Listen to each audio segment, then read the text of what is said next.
and welcome. Thank you for joining us. I know the CU Try show has been off the air for a little bit, and we are happy to be back and reconnecting with you. And I'm super excited because I have a wonderful guest.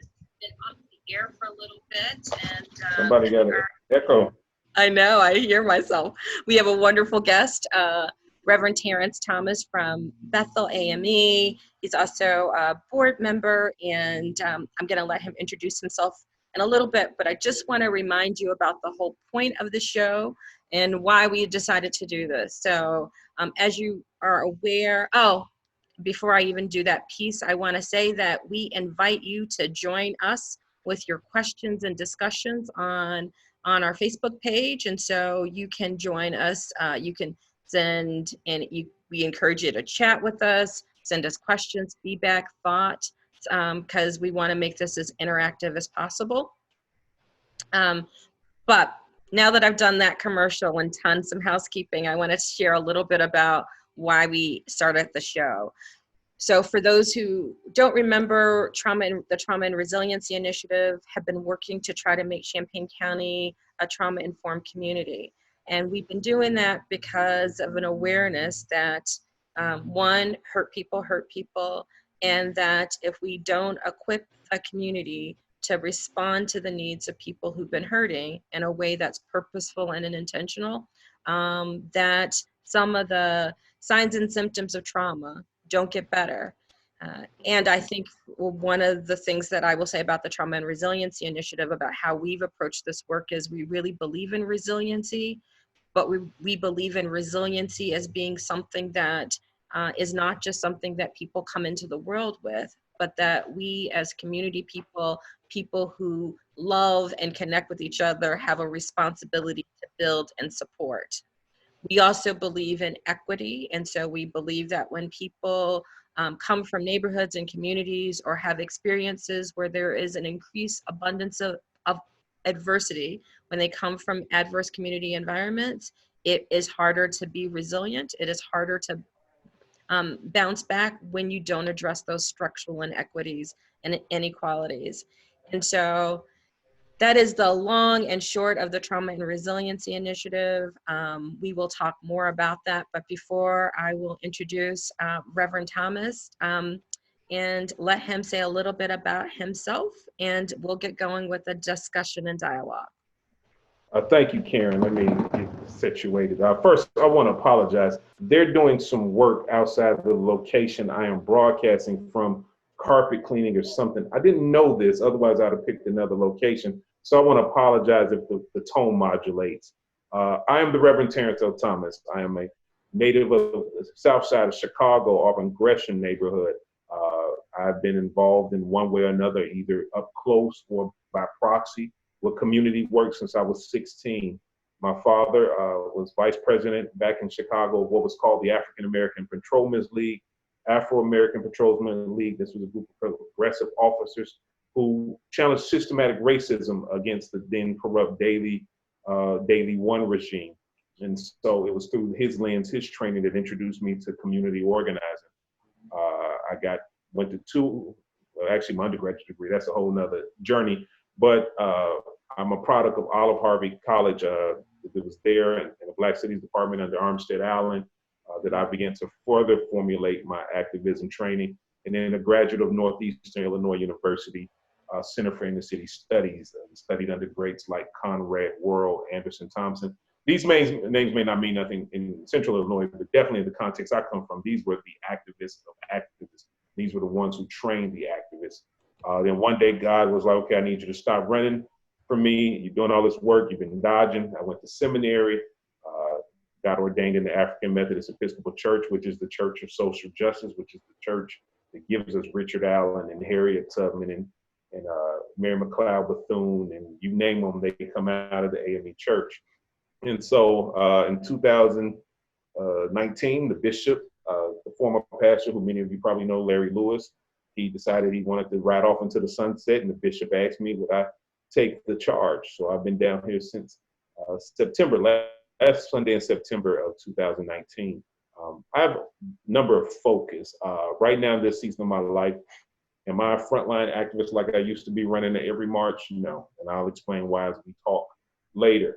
But I do believe in unpacking trauma. I do believe in unpacking the ways in which trauma has impacted people, in particular the church's response to trauma, and how the church responses or lack thereof to trauma, how we as a people deal with trauma. One of the things I often talk about is the epigenetics of trauma, how things that have happened 40 years ago impact us. And case in point, if you've ever talked to our grandparents about what the Emmett Till case did to them and how something shifted in their core and they passed that on to their children. And so that's kind of what I want to talk about. And it is my prayer and hope that I can bring these skills down to Champaign, Urbana. Wow, that's a great, powerful introduction. And so I'm trying to figure out where is the best place to start, but it sounds like you are fully aware and can say more about how dealing with trauma and addressing trauma is a social justice issue. In some ways, it always feels like it is one of the social justice issues of the day, especially when we think about our historical trauma, intergenerational trauma, institutional trauma. So can you say more? So how trauma is a social justice issue is we've danced around it in our culture. We've had people look at, for example, the post-traumatic slave syndrome. Dr. Joy DeGruy, I believe. Marimba Ani talks about it with her book Yurugu, the Mayafa, Dr. Malana Karenga, the founder of Kwanzaa. All of these people talk about how something happened to us from slavery. Dr. Harold Cruz, excuse me if I have a nerd Black Studies moment, but Dr. Harold Cruz, he talks about how we never look at the pushback after Reconstruction, because we had enslavement, African enslavement, and then we had a period where we came up in Reconstruction and all of that was wiped away. So never talk about the impact of that, how that had modeled generation of generation of generation.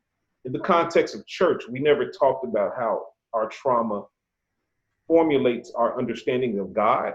And so we have if you're not going through a trauma type theology, then you're not getting closer to God, or you have a theology that says, hey, you're going through trauma, you did something to deserve that. And so we often, again, as we unpack the conversation, part of the reason Black folks struggle with the work you do, right, the work we do against anti-violence, is especially when we consider there's this element of you Negroes deserve this, right? If you weren't this wouldn't happen. Now, we don't directly speak on it, but it comes out in the way in which we deal with internal trauma. So white folks murder us, we're all in. We murder each other, it's kind of like, that's them Negroes. And I'm not saying that we shouldn't, I'm not getting into the Black crime versus white crime thing. I'm talking about how we respond. We're taught to see Black life is kind of like, it's specific Black life.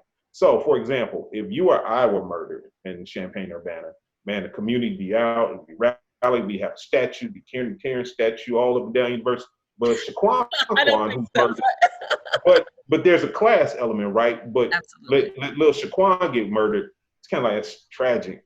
But what was that little Negro doing, right? And we say that sometimes loudly, but definitely in our private moments, right? And I'm sure you've experienced that in the work you do. It's like, yeah, but it was gang violence, man. And you're trying to say, well, that's a function of white supremacy. That's a function of something. And we kind of like, Did I answer your question? A little bit. So I just always want to make sure, I have a friend who always says, talk to me like I'm a sixth grader. So I'm going to have you break some of that down.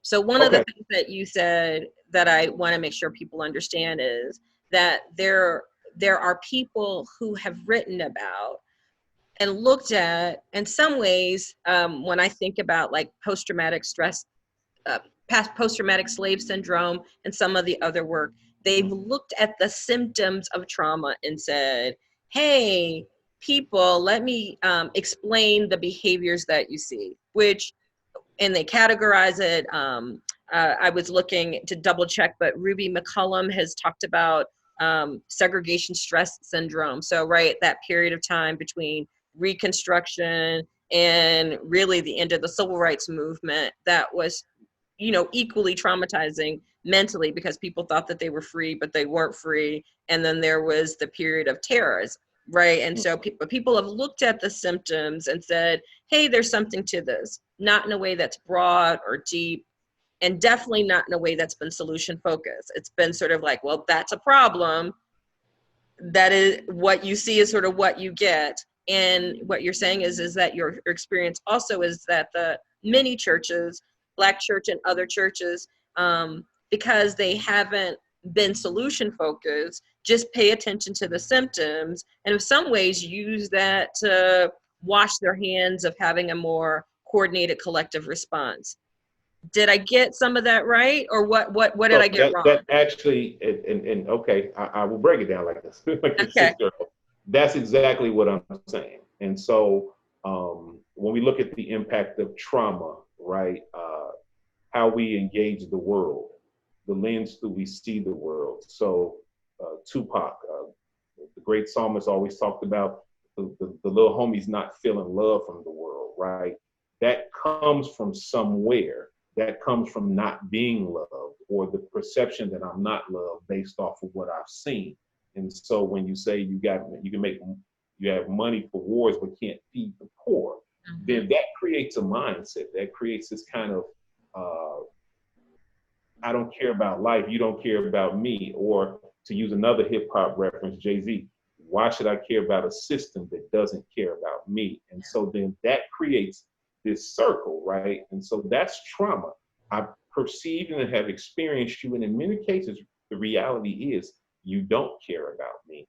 You don't care about my people. And so it's telling me that there's nothing to live for. I tell old school preachers all the time, hellfire doctrine no longer works because we're living in hell. If you listen to the rap music of the last 25 years, Red Quan, what do you believe in, heaven and hell? You must believe in heaven because we're living in hell, right?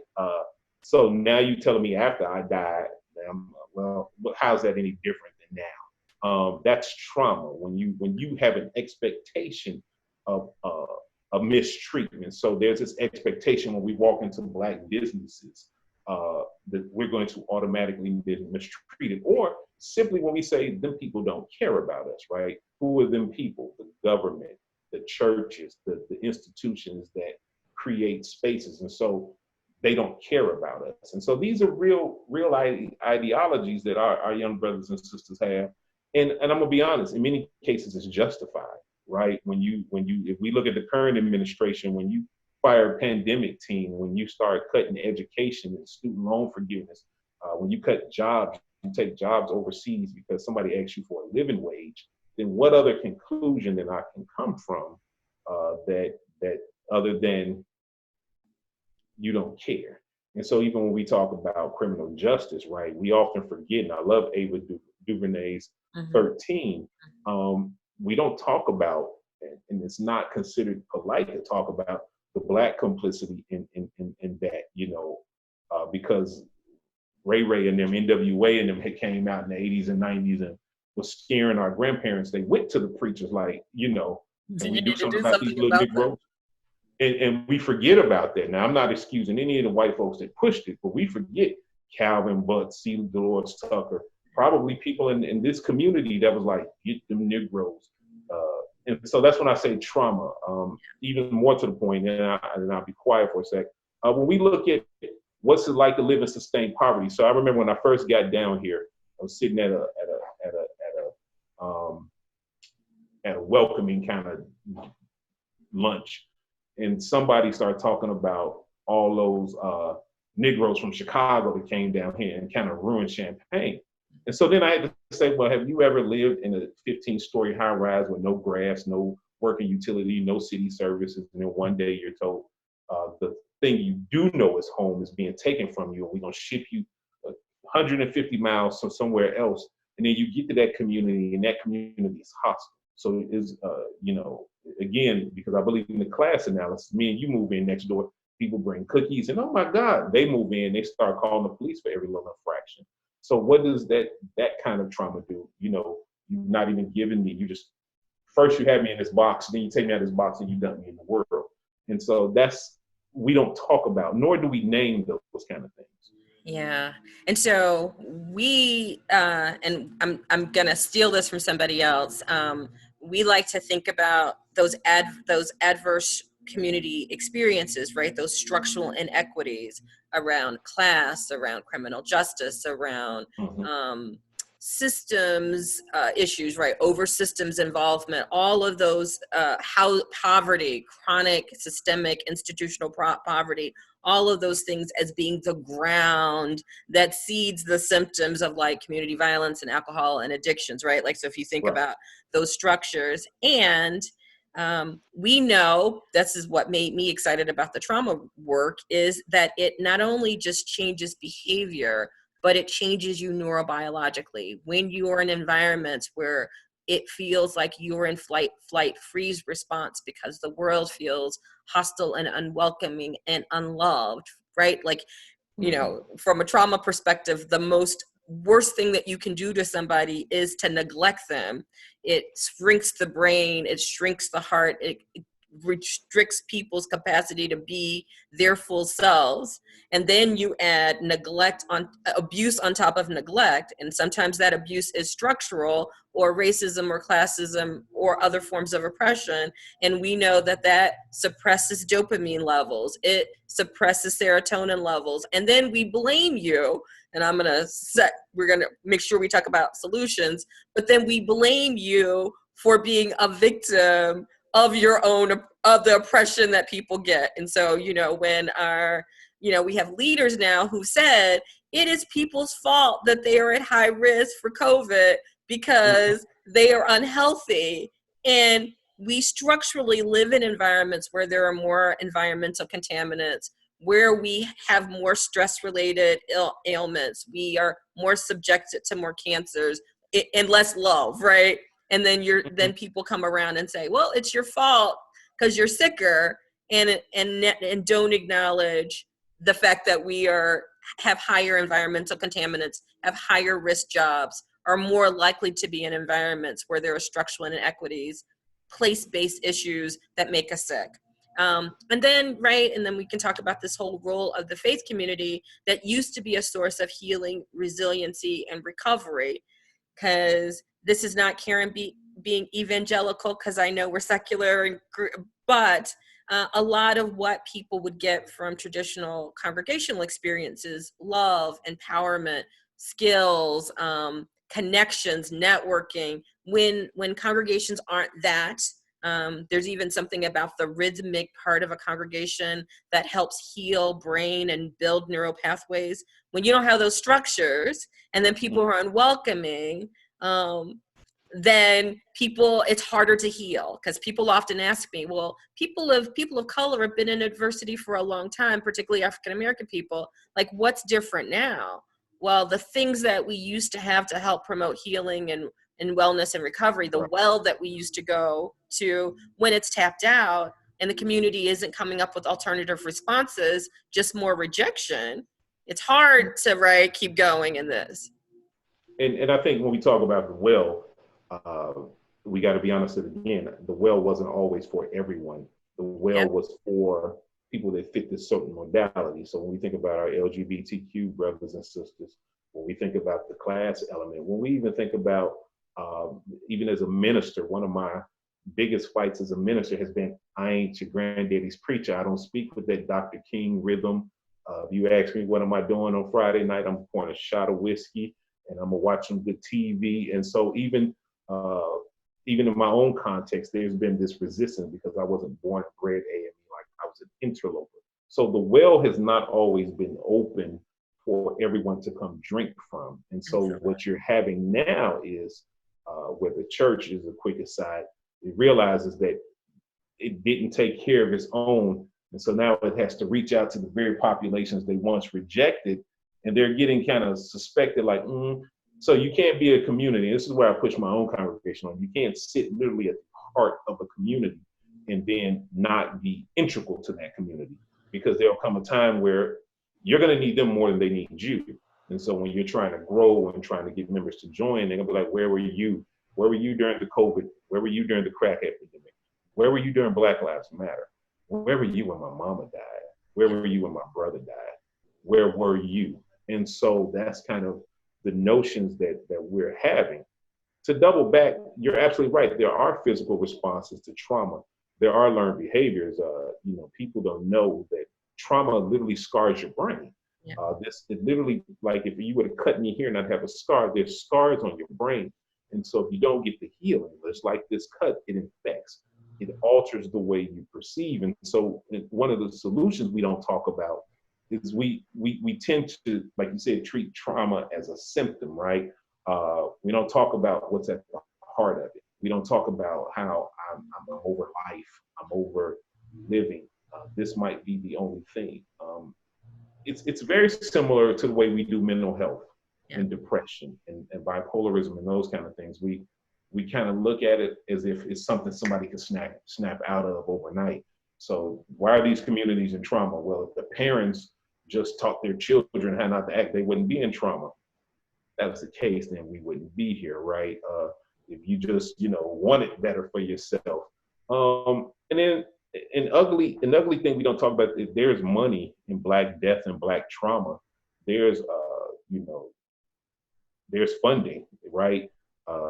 There's funding in Looking Good Losing. So there's funding in being that organization that always is there to talk about solutions but never present problems, because you'll effectively put yourself out of business. There's funding in constant Black trauma equating to healthcare and people going in and out. There's money in the prison industrial complex, right? A consistent source of slave labor. And so we also got to look at that. Like, do people want us healed? What would a society look like with healed Black folks? What would that look like? Do people want us free? Because again, I can't make any money for my little community organization if y'all stop shooting each other. I can't go to the mayor's dinner if y'all stop this. So there's an investment that we don't talk about. What does it look like? I remember years ago, we talked about this. We were talking about singles ministry, to give you a parallel. What happens when everybody in the singles ministry get married? Then you don't need this ministry no more. So somebody's in trouble. So we got to keep some of y'all single in order to keep this thing thriving, right? So it's the same thing with the trauma.